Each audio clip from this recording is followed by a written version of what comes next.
Nataka munisaidie Unajua kuna kitu inaweza fanyika pia ukiangalia. Ai bwana, kuna kitu imenifanyikia. Tukitoka 2025 tukikuja 2026. Kuna kitu imenifanyikia. So nataka munisaidie. Sijui nitafanya aje.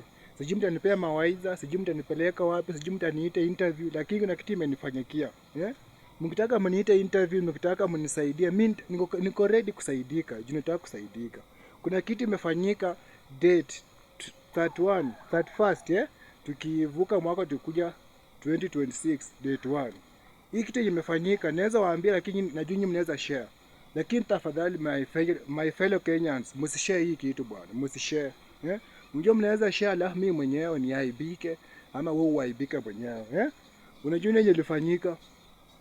Sasa hii 2025 tukiruka 2026 imekuwa kitu ya kushangaza.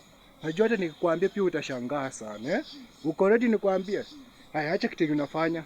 Acha, kaa ready. Haya. Sasa kitu ilifanyika ndio hii. Kama unajua utafanya kitu kingine ama unaogopa kuona hizi video, acha tu. Lakini kitu ilifanyika ndio hii. Si umeona? Niliruka mwaka kama sijui. Niliruka mwaka kama sijui.